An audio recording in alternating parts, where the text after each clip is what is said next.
My mother left my daughter a single $1 bill right after she secretly drained the girl's entire 3-year savings of $6,900 to pay for my sister's wedding flowers. She said, "Maya is young. She has plenty of time to make it back." But Agnes's wedding has to be perfect. What she didn't know was that she just wiped out the $45,000 her favorite daughter was supposed to receive. The Santa Ana winds were blowing through Newport Beach that afternoon, a dry, irritable heat that made the palm fronds hiss like nesting snakes. In Orange County, the heat doesn't make you sluggish, it makes you brittle. It's an arid, electric kind of tension that crawls under your skin and stays there.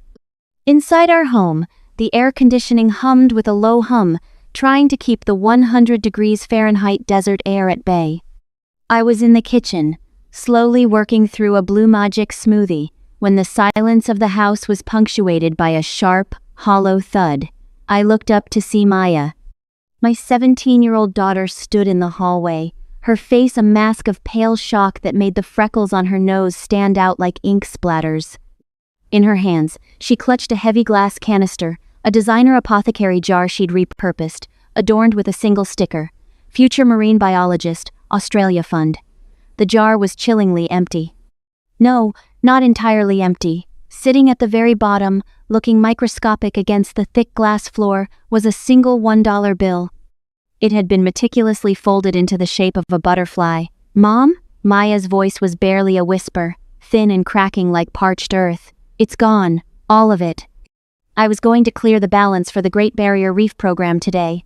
It was supposed to be done, Mom. All of it." I felt a sudden, sharp drop in my chest, the kind of sensation you get when you realize a load-bearing beam has just snapped. I knew that butterfly. It was a signature, a whimsical, patronizing little habit my mother, Vanessa, had used since I was a child. She called them butterfly kisses, usually given to us when she was feeling particularly generous with her pocket change. To see it here, at the bottom of my daughter's stolen future, was a declaration of war. To understand why my heart felt like it was being ground into the porcelain floor, you have to understand Maya's grind. In a town where most kids her age spent their summers lounging on private docks or posting curated, candid shots from the Waldorf Astoria, Maya had chosen the dirt. For 3 years, she had built a pet-sitting and dog-walking empire in the steep, winding hills of Newport Coast and Laguna Beach. I had watched her come home every evening, her sneakers ruined by trail dust, her shirt salt-crusted from the sweat of walking 3 golden doodles at a time in the relentless California sun. She had worked through the holidays, waking up at 5 a.m. on Christmas Day to feed horses in the canyons, while my sister, Agnes, and my mother lounged in silk pajamas, sipping mimosas and complaining about the lack of service at the local country club. I could have easily funded Maya's internship. As an architect specializing in high-end coastal residential, my bank account was more than healthy. But after my divorce 10 years ago, after my ex-husband had systematically stripped away my confidence and my assets, I wanted Maya to know the weight of her own agency. I wanted her to know that her dreams were built on a foundation of her own making, one that no man or circumstance could ever pull out from under her. And now, my mother had treated that foundation like a slush fund. Maya used to greet her grandmother's visits with such fervor, pouring out her dreams and plans with a trusting heart. Vanessa would offer her smiles and polished praise, occasionally playing the doting benefactor by tucking a $5 bill into the glass jar. It was a cold, calculated betrayal. The very person who had helped build that small reservoir of hope was the one who eventually reached in to drain it dry. The rage that sparked in me wasn't the hot, messy kind. It was cold. I remembered Vanessa's comments from dinner last week. She had been lamenting the rising costs of Agnes's boho chic wedding at Pelican Hill. "The white orchids are double the price this season, Cassandra." She had sighed, adjusting her diamond tennis bracelet. "Agnes is just devastated. She needs that floral arch for the ceremony photos. Her Instagram followers expect a certain aesthetic, you know? Family really should step up when things are this critical." I had ignored her then, thinking it was just more of her usual narcissistic chatter. "Get in the car, Maya," I said. My voice was low, vibrating with a frequency I hadn't used in a decade. "Mom, what are we doing?" "We're going to Newport Coast," I said, grabbing my keys. "And we're going to find out exactly how much those flowers were worth to your grandmother." As we walked out into the shimmering, oppressive heat of the Santa Ana winds, I felt a total shift in my internal architecture. For years, I had been the reliable one. I had been the daughter who designed Vanessa's home renovations for free, the one who covered the gaps in her lifestyle expenses, the one who stayed silent to keep the peace. But as I looked at the empty jar Maya was still holding, the submissiveness I'd carried since the divorce evaporated. What she didn't know was that she had just committed a $45,000 mistake. That was the amount I had quietly earmarked as a wedding gift for Agnes, a gesture to settle her catering bills and give her a fresh start. I started the engine. The high-performance hum of the SUV felt like a growl. The origami butterfly sat at the bottom of a glass jar behind the passenger seat, where I had carefully placed it inside a small cardboard box at once, a cruel taunt and a quiet heartbreak. The drive to Newport Coast was a study in rising temperatures and falling patience. The SUV's tires hummed against the pristine asphalt of Pacific Coast Highway, the ocean to our right, a mocking, glittering blue. Beside me, Maya was a statue of quiet grief, her hands folded in her lap as if she were afraid to touch anything and find it empty. In the world of architecture, we call it structural fatigue, the point where a material has been stressed so many times, it simply forgets how to hold itself up. Vanessa's house sat behind a gate within a gate, a Mediterranean-style monolith overlooking the Pacific. As we stepped out, the Santa Ana winds whipped a stray strand of hair across my face like a lash. But the moment the heavy mahogany doors swung open, we were enveloped in the Newport chill, a hospital-grade HVAC system that smelled faintly of expensive eucalyptus diffusers and a complete lack of soul. "Cassie!" And Maya, "Look at you, you're glowing, though perhaps a bit wind-blown," Vanessa greeted us, gliding across the white marble foyer. She looked curated, her skin pulled tight by the best surgeons in the county, her linen lounge set the exact color of an unblemished pearl. She reached out to touch Maya's cheek, but my daughter flinched, retreating into the shadow of my shoulder. "We're not staying for the pleasantries, Mom," I said, my voice hitting the marble like a dropped chisel. I held up the glass canister. The sun hitting the foyer made the single-folded butterfly at the bottom glow with a sickeningly bright light. "Where is Maya's money?" Vanessa's smile didn't break. It merely pivoted into that disappointed matriarch expression she had perfected over decades. She turned and walked toward the kitchen, a masterpiece of Calacatta marble and hidden appliances.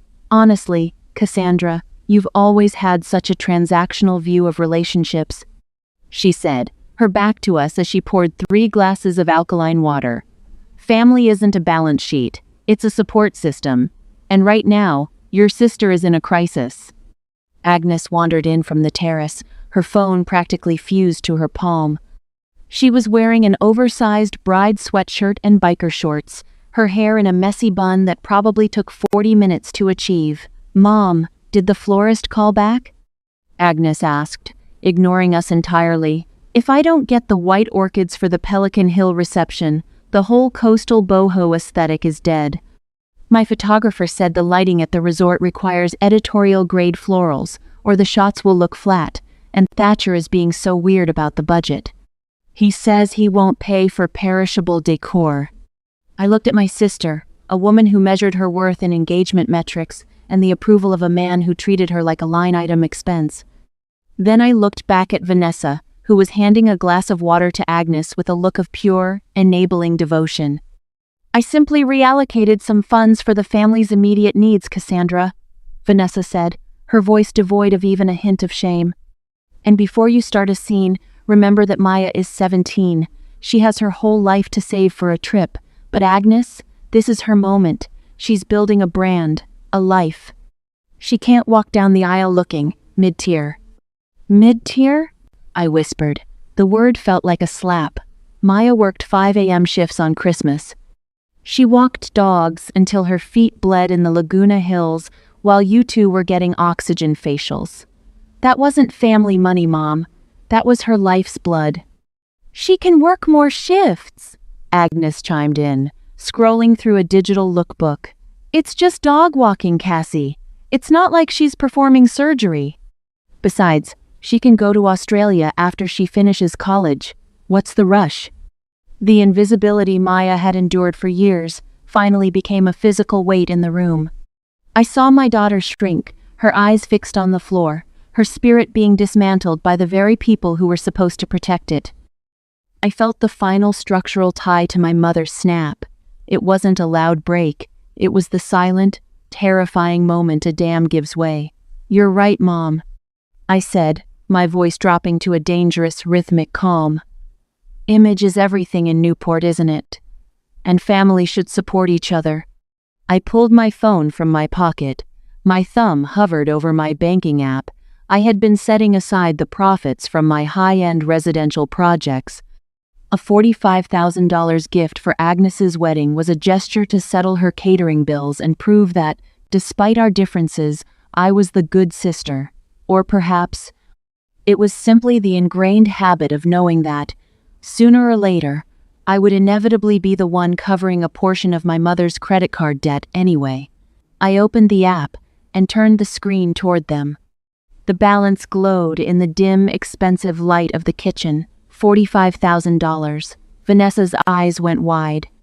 A soft, hungry gasp escaped her lips. "Cassie, oh, thank God, this settles everything. We can call the caterer at the Ritz, and the floral arch we can double the size." Agnes dropped her phone on the counter, her eyes lighting up with a predatory, sudden affection. "Oh, Cassie, I can finally get the custom silk draping for the ballroom." I looked at Maya. Her face was pale, her expression unreadable. She wasn't looking at the money, she was looking at me, waiting to see if I would fold again. If I would prioritize the family peace over the girl who had actually earned her keep. "You're right, Mom," I said, my voice cold as a Pacific riptide. "Family does come first." With 3 steady taps, I initiated a transfer. I didn't send it to the Ritz. I didn't send it to the orchid importer. I transferred the full cost of the Australian internship, plus an extra $5,000 for travel and gear, directly into Maya's college savings account. Transfer successful. "What are you doing?" Agnes asked, her voice rising to a shrill, frantic pitch as she watched my face. "I'm reallocating the budget," I said, tucking the phone back into my pocket. "Maya's future just got fully funded, and as for your wedding gift, Agnes, that $45,000 wasn't just a gift, it was the deposit for the ballroom at Pelican Hill. Without it, your coastal boho dream is just a Pinterest board." Vanessa stood frozen, the glass of alkaline water trembling in her hand. As the silence in the room became a vacuum, the sound of an entire high society future collapsing under the weight of a single, honest debt. A vacuum created by the sudden withdrawal of $45,000 from the family's expectations. In an architect's world, when a cantilevered structure loses its support, there is a terrifying moment of stillness before the entire thing yields to gravity. I watched the realization sink into my mother's face, not a realization of guilt, but the cold, hard math of a tactical error. Vanessa's hand trembled slightly as she set her glass of alkaline water on the marble. The Newport chill in the air seemed to sharpen. "Cassandra," she began, her voice dropping into that melodic, manipulative register she used when she wanted to negotiate a change order. She stepped toward me, her heels clicking like a countdown. "You've made your point, you've protected Maya, but let's be rational. That $45,000. You said it was for the wedding. You can't just take it back because of a temporary disagreement over a few $1,000s. "It wasn't a disagreement, Mom. It was a theft," I said. I looked at Agnes, who was staring at the floor, her mind clearly frantically scrolling through her mental budget. "Cassie, come on." Agnes snapped, her boho chic facade finally cracking to reveal the entitled child underneath. "You know Thatcher isn't paying for the catering at Pelican Hill. He thinks a buffet at a country club is fine. If you don't put down that deposit, I lose the date. I lose the ballroom. My entire branding for the next 6 months is tied to this wedding. Do you have any idea what this does to my engagement?" I looked at my sister, a woman who measured her life in pixels and likes, and felt a profound sense of exhaustion. "I know exactly what it does, Agnes. I had an appointment with Beatrice at Saffron and Silk for 4 o'clock this afternoon. I was going to hand her the check. A gift. to ensure you had your A-list moment. Agnes's eyes lit up with a desperate, predatory hope. So you're still going? We can just go now. I'll even apologize to Maya. Maya, I'm sorry, okay? There. Now Cassie, we have to hurry or we'll lose the slot. The lack of sincerity in her voice was a structural flaw I could no longer ignore. I'm not going to the appointment, Agnes, I said. I pulled out my phone and hit the speed dial for the catering director. I pressed the speakerphone icon and set the device on the marble island. The ringtone echoed through the silent, sterile kitchen. Saffron and Silk, Beatrice speaking. A crisp, professional voice chirped. Hello, Cassandra. We're all set for the 4 o'clock. Are you on your way? Agnes leaned forward, her breath hitching. Vanessa was frozen, her face a mask of dawning horror. Beatrice, it's Cassandra Vance, I said, my voice as steady as a plumb line. I'm calling to cancel the appointment. I will not be providing the $45,000 deposit for my sister's wedding. The silence on the other end of the line was mirrored in the room. I'm sorry? Beatrice asked, her professional veneer slipping. Cancel? Cassandra, if we don't have the deposit by 5, the Pelican Hill date opens up to the waitlist. There are 3 other brides vying for that weekend. Let them have it, I said, locking eyes with my mother. The funding for this project has been pulled, due to a catastrophic failure in leadership. Thank you, Beatrice. I ended the call. For 3 seconds, the only sound was the hum of the refrigerator. Then, the collapse began. Agnes screamed a jagged, ugly sound that tore through the curated peace of the Newport house. You've always been small-minded, Cassie. You're ruining a legacy for a dog walker's pocket change. I'll be the laughingstock of the OC. Everyone knows I booked Pelican Hill. Vanessa turned pale, the blood retreating from her Botox-tightened skin until she looked like a ghost of herself. She realized, too late, that she had traded a $45,000 fortress for a $6,000 heist. Cassie, wait, Vanessa stammered, her voice shaking. She started backpedaling, her sweet mask finally shattered. I'll pay Maya. I'll find the money. I'll sell the Cartier watch your father gave me. Just call Beatrice back. Tell her it was a misunderstanding. We can't lose the ballroom. Too late, Mom, I said. The loathing I felt was pure, a cold jet of ice in my veins. The foundation is gone. You can't build a high society wedding on a theft. Maya, let's go.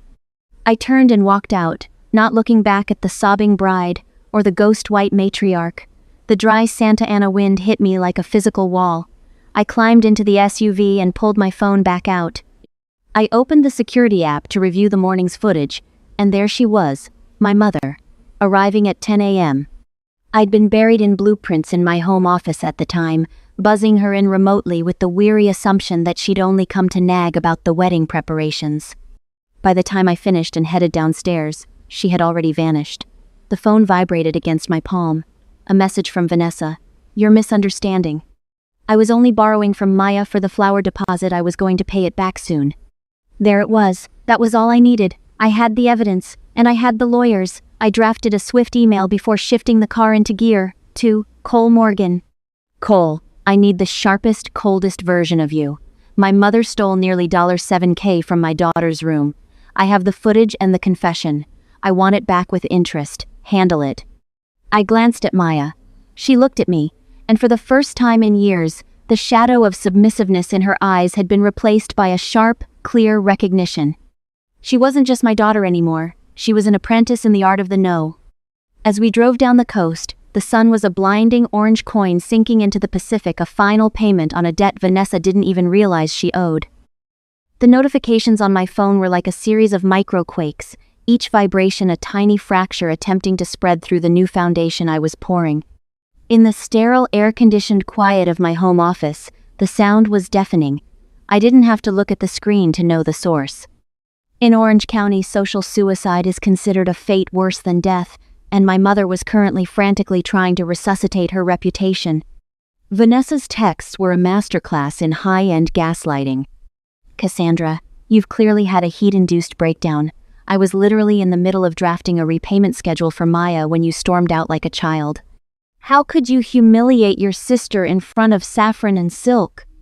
You're destroying this family's standing over a temporary cash flow issue. Then came the shift to the martyr of Newport tone.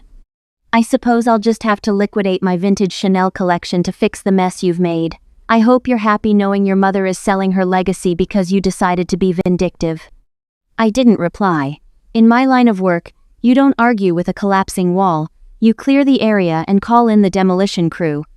I took screenshots of every message, the veiled threats, the blatant lies about promissory notes, the frantic bargaining, and forwarded them in a single clean file to Cole Morgan. Then, I did what I should have done the day I signed my divorce papers. I blocked them, both of them. The silence that followed was heavy, but it was the weight of a vault door finally locking into place. By evening, the theater had moved to a larger stage. Agnes, a woman who treated her Instagram feed like a holy scripture, had launched her counter-offensive. She posted a photo of herself, sitting on the beach in Laguna, looking wistfully at the sunset through a grainy, black and white filter. The caption was a masterpiece of vague booking. "It's heartbreaking when the people you've looked up to your whole life choose a bank balance over blood. Some people would rather see a sister's dreams turn to ash than show a shred of grace. Praying for those who have lost their way in the pursuit of justice. Family first. Heartbroken. Betrayal." The irony was thick enough to choke on. Within 2 hours, the concerned pings started coming in from our extended circle, the women at the yacht club, the developers I worked with, the cousins in San Diego. But the tide didn't turn the way Agnes expected. Most of our circle had spent years enduring her performative main character energy and my mother's subtle cutting elitism. They knew Agnes's boho chic lifestyle was a flimsy facade built on credit and my quiet labor. The lack of public support for her post felt less like a snub and more like an audience settling in to watch a long overdue demolition. The hardest part wasn't the digital noise, it was the silence in the kitchen. I watched Maya sitting at the island, her laptop open to the Great Barrier Reef internship portal, but her eyes were fixed on the empty glass jar. "She used to call me her little pearl," Maya said softly, her voice devoid of its usual spark. "Every time I dived into the pool, or brought home a science trophy, she'd tell me I was the family's sole appreciating asset. I thought she was admiring my growth, but she was just appraising me for future collateral." The pain in her voice was a structural flaw I couldn't simply patch with a wire transfer, but as the night wore on, I saw the shift. Maya watched me coordinate with Cole, her eyes tracking the steady, unemotional way I handled the fallout. "We aren't victims, Maya," I told her, sitting down across from her and closing her laptop. "We are the architects of our own boundaries. If the people inside the house are trying to burn it down, you don't stay and try to save the furniture. You walk out and let the insurance handle the rest." She looked at her phone. Agnes was now posting budget-friendly mood boards to garner sympathy likes, and then she looked at me. She sat up a little straighter, the slumped shoulders of the girl who had been robbed, replaced by the sharp, defensive lines of a woman learning how to hold her ground. The Santa Ana winds were still howling through the canyons of Orange County on Friday, the kind of devil winds that make the brush brittle and the people even more so. In this heat, the sky is a flat, bruised blue, and the air smells faintly of sage and distant wildfires. I sat in my home office, watching the dust motes dance in a sliver of sunlight, when Maya walked in. She looked like a different person than the girl who had collapsed in the hallway. Her face was flushed, her hair pulled back in a utilitarian knot, and her skin was dusted with the fine silt of the Laguna hiking trails. But her eyes were cold as the Pacific at dawn. "She was waiting for me at the trailhead," Maya said, dropping her hydration pack on the floor. She was leaning against her Lexus, looking like she'd stepped out of a Street John catalog, silk scarf, oversized sunglasses, not a hair out of place despite the wind. "My mother, Vanessa, never did anything without an audience, even if that audience was just her own ego. She tried to hug me," Maya continued, her voice devoid of its usual warmth. She smelled like Joe Malone in desperation. She started crying, the kind of quiet, elegant weeping she does at charity galas. "She told me I was her little pearl, and that I had to talk to you. She said I was the only one who could reason with your sudden cruelty before the lawyers destroyed our family's legacy." "And?" I asked, my heart hammering against my ribs. Maya reached into the pocket of her leggings. She pulled out the $1 bill Vanessa had left in the jar, the one folded into a butterfly. It was wilted now, the edges frayed from being carried in a pocket through a heat wave. I gave it back to her, Maya said. A small, hard smile touched her lips, a mirror of my own. I told her, "Grandma, you're right. I'm 17, I'm young, I have all the time in the world to make another $6,900. But you're 73, Vanessa.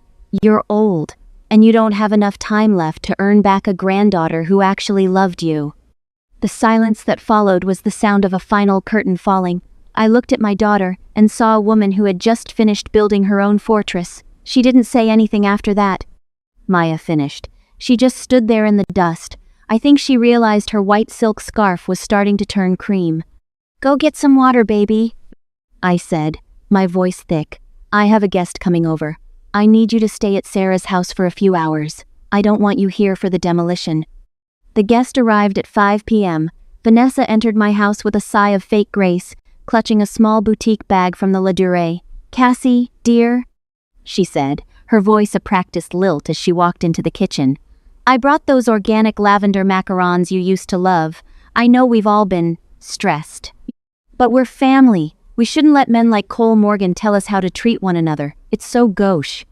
She set the macarons on the marble island. The smell, sweet, floral, and entirely artificial, was a ghost of a childhood she had used as a leash for 40 years. I didn't touch the bag. I didn't offer her an iced tea. I didn't even sit down. "Sit down, Mom," I said. She blinked, her sweet mask flickering for a second. She sat, smoothing her linen trousers with trembling fingers. "I know Agnes was out of line on Instagram, and I've told her to delete the posts. We just need to call off the lawyers." "It's embarrassing, Cassie. People at the yacht club are starting to ask questions." "People should ask questions," I said. I slid my iPad Pro across the countertop. On the screen was a thumbnail of a video file. I tapped play. The footage was high definition. It showed my living room. Vanessa was seen entering through the door. The camera caught her walking straight to Maya's room. Vanessa's face went ghostly white, the Botox-tightened skin around her mouth twitching. The Grand Dame of Newport vanished, replaced by a woman staring at the high-res evidence of her own felony. "I have the footage," I said, my voice flat and rhythmic, like a hammer hitting a nail.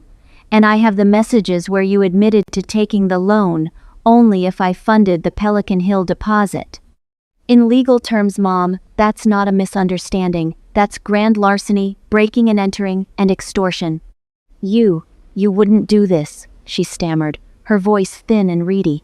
"To your own mother? Over a few $1,000s? Think of the scandal, Cassandra. Think of what it would do to your firm's reputation with the city council." "I am thinking of my reputation," I replied. "My reputation is built on integrity, and our relationship is a structure with a condemned foundation. You have two choices. 1. You pay Maya back the full $6,900 plus 15% interest for the emotional distress you caused, plus every cent of Cole Morgan's legal fees. Right now, wire transfer." I leaned in, the cool air of the kitchen feeling like ice against my skin. Choice 2. I hand this footage and the text logs to the district attorney. "I hear the Orange County Jail in Santa Ana is particularly lovely in a heat wave when the cooling systems fail. And I imagine your friends at the Philharmonic Society will be fascinated to learn why you're suddenly absent from the gala season." Cole's intel was undeniably effective. His visceral description of the prison conditions was enough to instill a primal sort of dread. Still, we had agreed to draw the line there. Whatever her sins, she was still Maya's grandmother, a woman whose years were already weighing heavy on her. Maya's faith in her had withered to nothing, yet the girl had no stomach for true cruelty. She didn't want to see her grandmother broken by the weight of the law. Vanessa looked at the iPad, then back at me. She looked for the good daughter she had spent decades training. She didn't find her. "You've changed," she whispered, a sneer finally breaking through her vanity. "You're cold. You're just like your father was before he left for Seattle." "No, Mom," I said, checking my watch. "I'm an architect. I've just finally learned how to read the blueprints of a toxic site. You have 10 minutes to make the transfer. After that, I call the police." I walked to the window and watched the palm trees whip in the wind. Behind me, I heard the frantic, shaking taps of a woman who had finally realized that her favorite daughter's social media metrics weren't worth the price of her own freedom. The soft chime of a banking notification. Vanessa left without a word, her shattered, trembling silhouette, a far cry from the woman who had lived in my mind for so long. The lavender macarons sat untouched on the marble, a sweet, crumbling bribe that had arrived far too late to save a house that had already been leveled to the ground. The Tom Bradley International Terminal at LAX is a temple of glass and steel, a place where the frantic energy of Southern California finally hits a hard boundary. Standing near the security entrance, I watched Maya. She didn't look like the girl who had collapsed in my kitchen a month ago. She looked like someone who had survived a structural failure and walked out with the blueprints for a much larger life. She adjusted the straps of her heavy-duty backpack, the kind meant for the rugged coastal work of the Great Barrier Reef. She had received every cent of the $6,900, plus the 15% interest my mother had practically bled onto the keyboard to transfer. "I'm ready, Mom," Maya said. Her eyes were steady, the sadness of the betrayal now just a weathered patina on her character, rather than a fresh, bleeding wound. She hugged me tight, a firm, grounding embrace that felt like reinforced steel. "Go save the oceans. I'll be right here, building the base camp for whenever you come back." I watched her walk through the metal detector, her silhouette disappearing into the stream of travelers heading toward the Pacific. For the first time in my adult life, I didn't feel the phantom weight of my mother's expectations or my sister's manufactured crises. I had shed my lifelong submissiveness, like a skin that no longer fit. I was no longer the woman who built luxury facades for others. I had finally built a fortress for myself. I walked out of the terminal and drove south, back toward Newport. I didn't go home. I went to my new office, a space I had designed with high ceilings and floor-to-ceiling windows that looked straight out at the ocean. I pulled over at a small cafe in Crystal Cove and ordered an espresso, the bitter steam a sharp contrast to the salty sea air. I pulled out my phone not to check for the calls, but to see the public wreckage of the boho chic wedding. Agnes's Instagram was a ghost town. She had archived every single post related to Pelican Hill. A mutual acquaintance had posted a grainy photo of the ceremony from the day before. There were no white orchid arches, no custom silk draping, no high-end catering from saffron and silk. Instead, the wedding had been a rushed, shabby chic affair in a generic community hall in the valley, decorated with grocery store carnations and a palpable sense of defeat. Thatcher Barnes, the notoriously frugal fiancé, looked like he was checking his watch in every photo. Agnes looked like she was holding back a scream behind a veil that was clearly off the rack. The high society style had been stripped away, leaving only the naked truth of two people who valued optics over substance. Rumor had it that the Barnes family had pulled the plug on the remaining budget the moment they realized my mother's wealth was just a house of cards held together by my quiet labor. I took a sip of my coffee and felt a strange, quiet peace. I didn't feel joy at their misfortune. I felt the clinical satisfaction of a job done right. When you ignore the rot in the floorboards for decades, you shouldn't be surprised when the piano falls through to the basement. Vanessa lived only 10 minutes away, yet we were worlds apart. I had instructed Cole Morgan to finalize the no-contact agreement. She had tried to send one last peace offering, a gift box of those organic lavender macarons, with a note claiming she'd only done it for the good of the family. I had dropped the box, unopened, into the trash bin at the firm. Love doesn't steal from the next generation to pay for the vanity of the current one. I entered my office, the sunlight hitting my drafting table in clean, straight lines. I wasn't working on a project for a Newport socialite. I was sketching the preliminary designs for a pro bono marine education center I wanted to help fund in Laguna. The cruel dollar bill was gone, likely spent or lost in the chaos of my mother's financial ruin. But the lesson it taught me that some things are too expensive to be bought with silence was etched into the very foundation of my new life. I picked up my pencil, the lead hitting the paper with a precise, satisfying click. I was finally building something that would stand the test of time.